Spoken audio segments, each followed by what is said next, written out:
Hi everyone, it's Bev here, your mental health coach, providing tips, tools, techniques and advice helping you to stay mentally strong in these difficult times and beyond.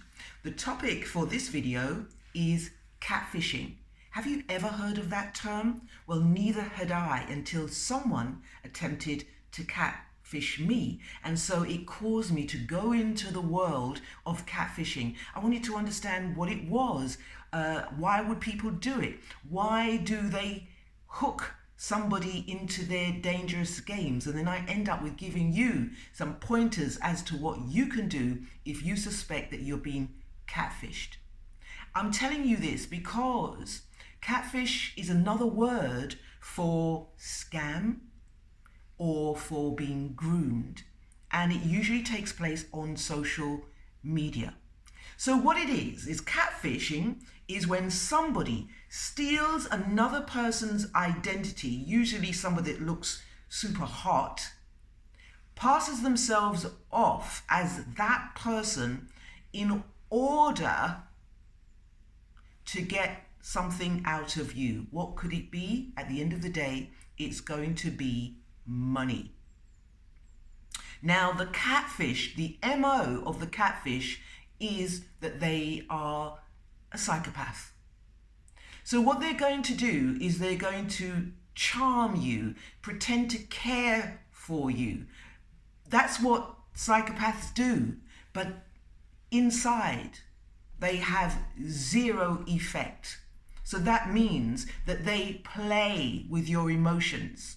They have no empathy. They are callous psychopaths that want to bleed people.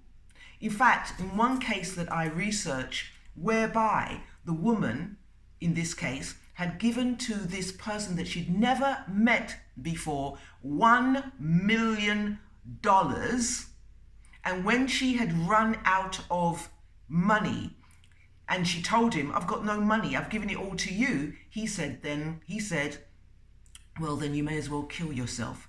That's how callous these catfishers are. So what they do is, out of nowhere, you are going to receive some kind of contact. Somebody wants to befriend you somehow.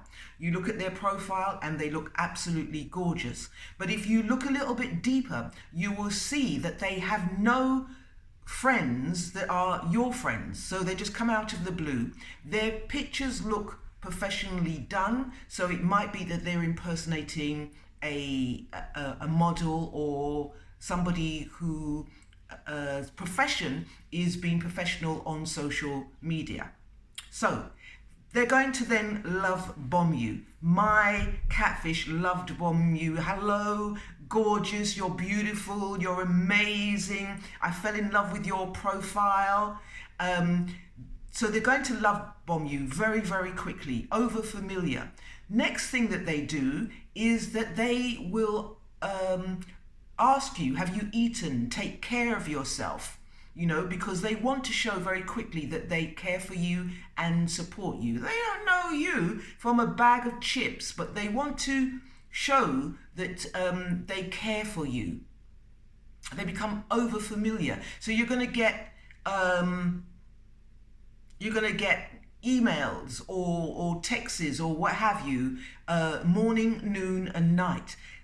In my catfish rage, my catfish was sending me flowers first thing in the morning. "Good morning, sweetie. I hope you've slept well." Now, if you progress, at some point, the catfish is going to get stuck. So they're not going to be able to send money home, or they're going to be in a situation whereby they need money urgently. So one catfish said to a woman that he had some kind of illness and he was taken to the hospital, and he couldn't, from his hospital bed, pay for his medical provisions, and so therefore she needed to send him $5,000 to cover his medical care, and she did, and she continued to do until he wiped the slate clean her financial slate. So why do they do it? Well, the whole idea of the catfish comes in to play now, because what the catfisher will do is send out texts or contacts or emails to maybe hundreds of people. Doesn't matter if you're male or female, really doesn't matter. And somebody is going to bite. Somebody who is at a low edge, a low point in their life, somebody who is very vulnerable, they've just lost somebody close to them, and they're feeling very isolated or alone. That is a catfish's dream. They don't know your circumstances, they're just going to see if you bite, if you befriend them. Now you might think, well, you know, if you are sending money to somebody that you don't know, then you must be stupid. But let me tell you, these catfishers are super good. They are psychopaths, and they know what they are going for. But there is another thing which is at play. When I analyze some of the cases, there is something else going at play, and it's a psychological term, and it's called cognitive dissonance. Cognitive dissonance is when two conflicting pieces of information enter the brain, and the brain just goes for the easiest option. Let me give you an example. Smokers know without a shadow of a doubt that smoking is bad. The evidence is there. Smoking is bad for them. So that's one piece of information.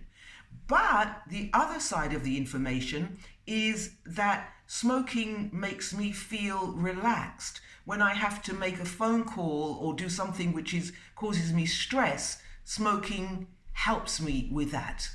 Smoking punctuates my day. So, you know, I get up, I have a cigarette after dinner, and so on and so forth. So they've got these two conflicting pieces of information. So what do? Do they give up? No. They continue smoking because of this cognitive dissonance. And this is exactly what happens to people that are being catfished. They know deep in their heart that something is wrong. How can a perfect stranger suddenly fall in love with you? How can you fall in love with somebody that you've never met? But they know that they've been catfished, but at the same time, they know that this person asks them, have you eaten? Are you taking care of yourself? Sends you emoji roses through the internet. How crazy is that? There's somebody that cares for me. I'm hanging on to their texts and their correspondence because nobody else cares for me. And then they convince themselves that this person is the one. It's the cognitive dissonance that embezzles people out of millions of dollars. Hear me right, catfishing is a multi-million-dollar business. So what do you do if you suspect that you've been catfished? Well, the first thing that you can do is block them.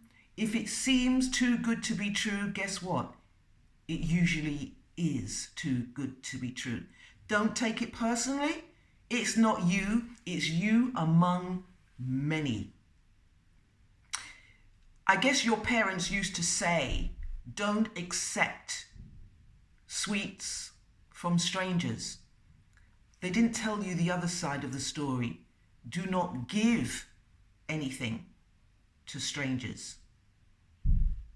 So in the case of my catfish, one Albert Wilson, who is German and is an electrical engineer and who lives in the UK and who loved bombed me and told me that I was the best thing since sliced bread. I found the real person behind the photo and I told him that someone had stolen your identity. And then I told the catfisher what I thought of them and what they're doing, and that I was on to them, and then I blocked them. Times are hard. Stay safe out there. Stay sane. Until next time.